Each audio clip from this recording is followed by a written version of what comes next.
Bom dia, o meu nome é Gisela Gaia Oliveira e vou-vos apresentar um trabalho que fiz em conjunto com a Ana Delicado e a Maria Amélia Martins Lação sobre o papel dos jardins botânicos como comunicadores dos temas da diversidade e da conservação das plantas. Queria só fazer uma perspectiva assim histórica sobre os jardins botânicos. Os primeiros jardins botânicos que surgiram já no século XVI não tinham qualquer missão de comunicação com o público. Eles tinham uma missão muito simples, muito objetiva, que era de fornecer plantas para a investigação médica. Daí que se chamassem os jardins medicinais. Depois, no século XVII e XVIII, começaram a surgir os chamados jardins coloniais.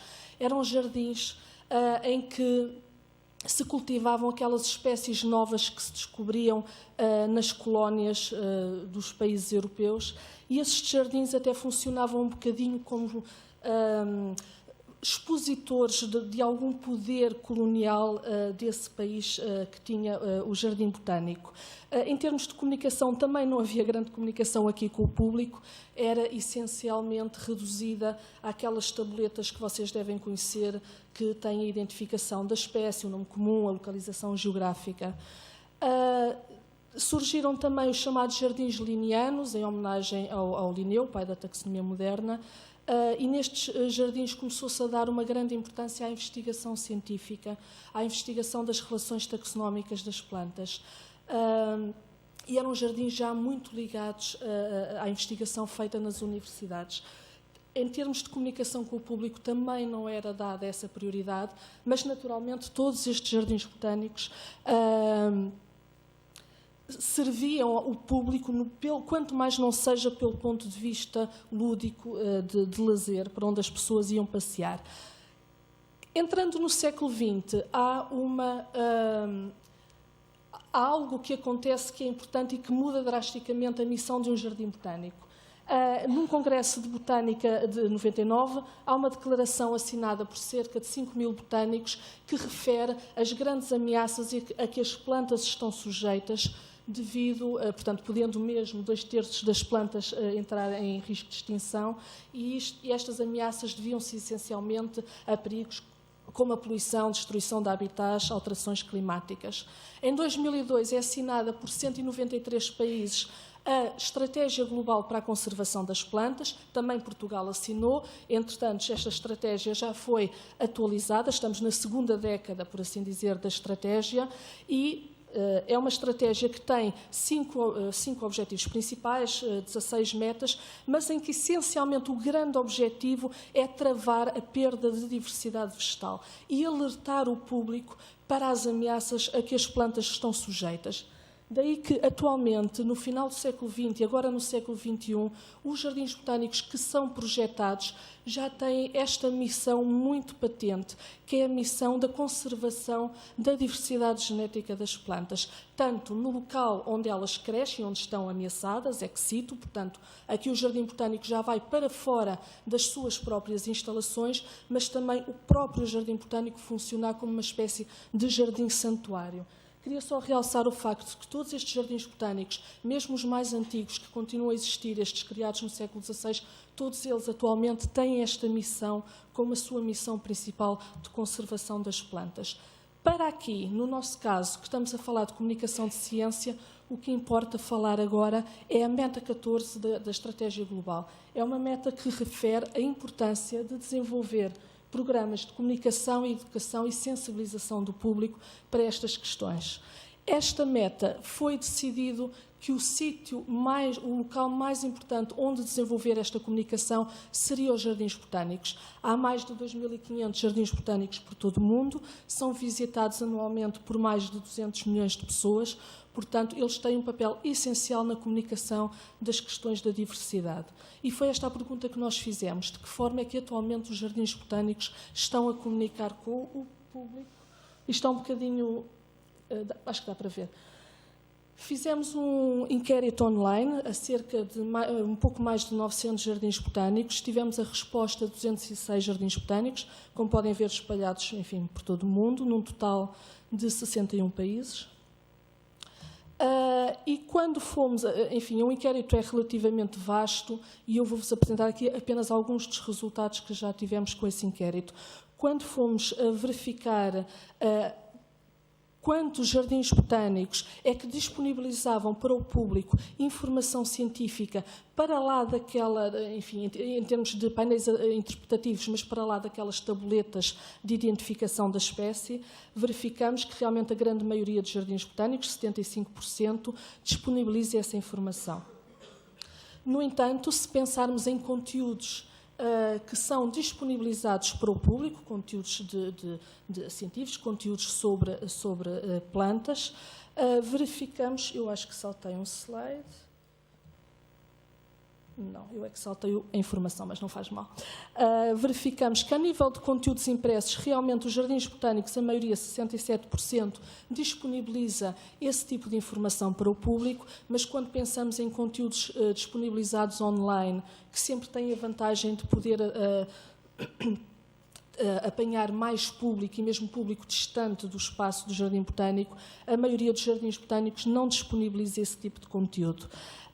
Este foi o slide que saltei. Relativamente a espaços que os jardins botânicos tenham, que são espaços exclusivos para as atividades educativas de comunicação de ciência, como a existência de salas e como a existência de parcelas do jardim botânico que possam ser usadas para atividades hands-on, por exemplo, verificamos, ao nível das salas, metade dos jardins botânicos disponibilizam esse espaço, mas ao nível dessas parcelas de jardim, realmente a maioria, 73%, não tem disponíveis para o público poder pôr as mãos na massa, por assim dizer. Pensando no público que visita estes jardins botânicos e se pensarmos no público escolar, portanto, aquele público que vai naturalmente com o professor visitar o jardim botânico, e o público não escolar, verifica-se que em 84% dos jardins botânicos o público escolar não chega à metade do total dos visitantes. No que se refere ao tipo de visita que este público vai fazer, tanto público escolar como não escolar, nós podemos pensar numa visita livre, portanto, em que não há qualquer tipo de interação com o pessoal, com os colaboradores do Jardim Botânico. É o visitante que decide o que ver e a que ritmo é que quer ver. Depois podemos pensar nas visitas guiadas, naturalmente, em que há um colaborador do Jardim Botânico que vai acompanhar o grupo, e também atividades, oficinas, portanto, novamente com a colaboração de pessoal do Jardim Botânico. Aqui verificamos que o público escolar, portanto, na grande maioria dos jardins botânicos, o público escolar escolhe essencialmente as visitas guiadas, mas quando olhamos para o público não escolar, acontece o contrário, ou seja, o público não escolar escolhe essencialmente fazer visitas livres sem ter a ajuda de um profissional de jardim botânico. Relativamente às atividades e oficinas, são muito pouco escolhidas, tanto no público escolar como no não escolar, em que praticamente são inexistentes. Ainda estamos a analisar os dados relativamente ao público escolar no que se refere a quais os graus de ensino do público escolar que faz tanto visitas guiadas como atividades, mas já podemos realmente verificar que são essencialmente, fazendo agora a ligação ao nosso sistema de ensino, o ensino básico, portanto, primeiro, segundo e terceiro ciclos, portanto, isto abrange crianças mais ou menos entre os 6 anos e os 15 anos de idade. Os temas que são abordados nestas visitas, que são abordados nas atividades, não há uma grande diferença entre o público escolar e não escolar, portanto, esta barra mais escura é o público escolar, a mais clara é o não escolar. No entanto, verificamos que os temas que estão mais relacionados com as ameaças a que as plantas estão sujeitas, nomeadamente as alterações climáticas e a poluição, são temas que não são muito abordados. Mais de metade dos jardins botânicos inquiridos não abordam esses temas. Nós fomos também verificar se os jardins botânicos desenvolviam para o seu público, fosse ele qual fosse, conferências ou cursos, tanto cursos de formação para professores como para outro tipo de público. e verificamos que, relativamente às conferências, a maioria dos jardins botânicos não as desenvolve, e o mesmo acontece com estes cursos. Também não são desenvolvidos pela maioria dos jardins. Mais uma vez, em termos de temas que são abordados pelos jardins botânicos que desenvolvem conferências e cursos, verificamos que, mais uma vez, a biodiversidade é muito falada, a questão das espécies ameaçadas, mas depois muito menos falada a questão de fatores que afetam a biodiversidade, como a poluição e as alterações climáticas. Em conclusão, eu quando escrevi estas conclusões eu percebi-me que estava a escrever só coisas negativas, mas realmente eu acho que é importante realçar o grande esforço que os jardins botânicos, de uma forma geral, estão a fazer para assumir esta sua missão tão importante, por um lado, conservar a diversidade genética e, por outro, comunicar para o público da forma mais eficiente possível a importância dessa conservação. No entanto, conseguimos ver que realmente, por um lado, há um reduzido número de espaços destinados a estas atividades com o público, há também uma pequena disponibilização de conteúdos educativos, principalmente no que se refere aos conteúdos online, investimento muito pequeno no que se refere às atividades ou oficinas. No entanto, obviamente, o que nós fomos ver foi o número de visitantes que fazia estas atividades. Pode acontecer que haja o desenvolvimento das atividades e elas, ou das duas uma, ou não serem atrativas para o público, ou o público não ter informação sobre a existência dessas atividades, ou não ter condições financeiras, não é? Que é outra questão. Obviamente, de uma forma geral, uma visita livre é mais barata do que realizar uma atividade. O mesmo acontece relativamente às visitas guiadas para o público não escolar.